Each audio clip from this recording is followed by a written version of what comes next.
Hello students, आज हम पढ़ने जा रहे हैं अवकल समीकरण, differential equation.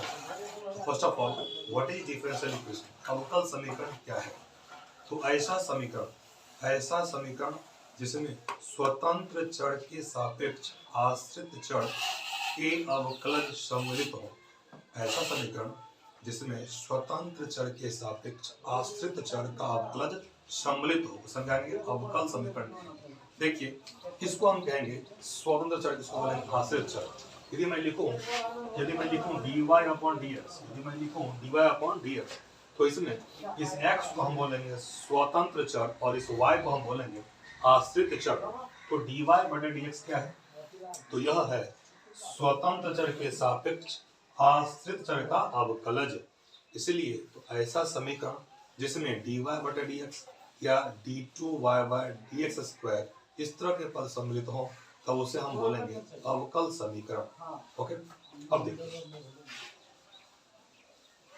These all are examples of differential equation। ये सभी क्या है? एग्जाम्पल है किसके? अवकल समीकरण की। ठीक है, जैसे देखिए d2y/dx² प्लस y बराबर 0, d3y/dx³ plus x² into d2y/dx² whole cube बराबर 0। इसी प्रकार से dy/dx प्लस साइन dy/dx बराबर 0। इसी प्रकार से y double dash plus y dash whole square plus बराबर 0। अब देखिए यहाँ y डैश का मतलब क्या होगा? कुछ नोटेशन है जो आपको समझना जरूरी है अवकल समीकरण में। यदि अवकल समीकरण में कहीं पर y डैश लिखा है तो y डैश का मतलब समझेंगे dy/dx, और यदि कहीं पर लिखा मिल जाए आपको y डबल डैश, इसका मतलब समझेंगे आप d2y/dx। इसी प्रकार से y ट्रिपल डैश लिखा है, इसका मतलब समझेंगे d3y/dx। ओके, तो हम समझेंगे कोटि क्या होता है। What is order of differential equation? अवकल समीकरण की कोटि क्या होता है, इसकी परिभाषा क्या समझिए। कहता कि अवकल समीकरण में स्वतंत्र चर के सापेक्ष आश्रित चर की उच्चतम कोटि अवकलज की कोटि को हम अवकल समीकरण कोटि कहेंगे। कहने का मतलब, अवकल समीकरण में उच्चतम कोटि अवकलज की जो कोटि है उसे हम क्या बोलेंगे? अवकल समीकरण कोटि कह देंगे। इसका मतलब क्या हुआ देखिए, इसको हम बोलेंगे प्रथम कोटि अवकलज dy/dx। इसको क्या बोलेंगे? प्रथम कोटि अवकलज। इसको बोलेंगे हम लोग d2y/dx²। इसको बोलेंगे द्वितीय कोटि अवकलज, और इसको हम बोलेंगे तृतीय कोटि अवकलज। ठीक है, तो अवकल समीकरण में उच्चतम कोटि अवकलज की जो कोटि है उसे ही हम अवकल समीकरण की कोटि कहेंगे। तो देखिए, इस पहला एग्जांपल में यदि पूछे आपको कि बताइए इस एग्जांपल में इस अवकल समीकरण की कोटि क्या होगी, तो देखिए इसमें सिर्फ एक ही पद है d2y/dx²। सिर्फ एक ही अवकलज के पद है। पद तो यहाँ पे दो है, लेकिन अवकलज के सिर्फ एक ही पद है d2y/dx²। और इसकी कोटि कितनी देखिए तो इसकी कोटि 2 है। इसकी कोटि 2 है, इसीलिए मतलब इस अवकलज की कोटि 2 है, इसीलिए इस अवकल समीकरण कोटि क्या हो जाएगी? 2 हो जाएगी। इसी प्रकार से यदि मैं इसका पूछूं बताइए इसकी कोटि क्या होगी, तो देखिए यहाँ देखिए तृतीय कोटि अवकलज है और यहाँ देखिए द्वितीय कोटि अवकलज है। इसका पावर क्या है? पावर से मतलब नहीं है कोटि में, इसके पावर से मतलब नहीं है। आप सिर्फ ये देखिए कि ये जो अवकलज है इसकी कोटि क्या है, तो ये तृतीय कोटि अवकलज है और ये द्वितीय कोटि अवकलज है। तो दोनों में सबसे बड़ा कौन है? तो ये है।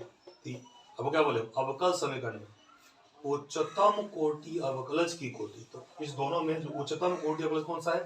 तो ये वाला है। इसकी कोटि क्या है? 3 है। हम क्या बोलेंगे कि इस अवकल समीकरण कोटि क्या हो जाएगी? 3 हो जाएगी। इसी प्रकार से एग्जांपल 3 में देखिए इसकी कोटि क्या होगी। यहाँ तो सिर्फ एक ही देख रहे हैं आप लोग, dy/dx यहाँ भी और यहाँ भी है, यानी यहाँ प्रथम कोटि अवकलज सिर्फ शामिल है, इसीलिए हम क्या बोलेंगे इसकी कोटि क्या हो जाएगी? 1 हो जाएगी। इसी प्रकार से यहाँ देखिए y डबल डैश है, यहाँ पे क्या हो? y डैश है। y डबल डैश मतलब क्या? द्वितीय कोटि। इसका मतलब कि इस अवकल समीकरण कोटि क्या हो जाएगी? 2 हो जाएगी। समझ गए आप लोग? अब हम समझते हैं घात क्या होता है। अवकल समीकरण घात क्या होता है? देखिए परिभाषा है कि यदि अवकल समीकरण अवकलज में बहुपद समीकरण हो, यदि अवकल समीकरण क्या हो? अवकलज में बहुपद समीकरण, तब उस अवकल समीकरण में उच्चतम कोटि के अवकलज का सबसे बड़ा पावर घात कहलाएगा। मैं फिर से बोलता हूं कि यदि अवकल समीकरण अवकलज में बहुपद समीकरण हो तो उस अवकल समीकरण में उपस्थित उच्चतम कोटि के अवकलज का सबसे बड़ा पावर ही घात कहलाता है। इसका मतलब क्या हुआ समझिए। ये देखिए पहला एग्जांपल में इसकी कोटि तो आप जानते हो कितना है, 2 है, लेकिन इसका यदि हम मुझे घात का हो तो इस अवकल समीकरण में उच्चतम कोटि का अवकलज यही है और इसका पावर कितना है, नहीं कुछ तो क्या है, 1 है। इसका घात कितना हो गया बताइए, 1 हो गया। तो इस सवाल के लिए कोटि कितना हो गया, कोटि तो 2 है, कोटि तो क्या है 2 है, लेकिन इसका घात क्या है बताइए, इसका घात हो गया आपका 1। इसी प्रकार से क्वेश्चन नंबर 2 देखिए आप लोग, इसकी कोटि क्या होगी, अभी आपको हम बताए हैं इसकी कोटि क्या होगी, इसकी कोटि हो जाएगी कितना बताइए, 3 हो जाएगी। लेकिन इसे घात पूछूं, घात क्या होगा बताइए। फिर इस अवकल समीकरण में जो उच्चतम कोटि के अवकलज है वो तो ये है और इसका पावर क्या है, नहीं कुछ तो 1 है। घात क्या हो गया बताइए, इसका 1 हो गया। इसी प्रकार से क्वेश्चन नंबर 3 में कोटि क्या होगा बताइए, कोटि होगा इसका 1, क्योंकि यहाँ dx है और यहाँ भी क्या dx है, यहाँ प्रथम कोटि अवकलज। लेकिन इसकी घात क्या होगी, इसकी घात होगी अपरिभाषित, यानी आप बोलेंगे सर सवाल नंबर 3 में घात क्या होगा, अपरिभाषित। आप बोलेंगे सर अपरिभाषित कैसे हो जाएगा, इसलिए हो जाएगा आपको हम बताए थे कि अवकल समीकरण का घात परिभाषित तब होता है जब वह अवकल समीकरण का हो अवकलज में एक बहुपद समीकरण हो। और इसको चेक कैसे करेंगे, इसका एक सिंपल एग्जांपल देता हूं आपको समझाने के लिए। उदाहरण, यदि कभी भी आपको ये दिख जाए कि साइन या फिर कॉस या फिर ten, sine inverse, cos inverse, tan inverse या फिर लॉग, इसके मुंह में यदि dy/dx हो, देखिए यहाँ पे साइन के मुंह में क्या है, dy/dx।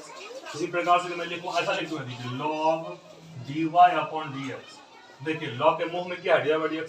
या e के पावर में y डैश हो, तो e के माथा पर यदि y डैश हो यानी कि dy/dx हो, या sine cos, sine inverse, cos inverse, log इसके मुंह में dy/dx हो, तो हम क्या बोलेंगे सर ये अवकलज में बहुपद समीकरण नहीं है और इसका घात क्या है, अपरिभाषित, अपरिभाषित नहीं।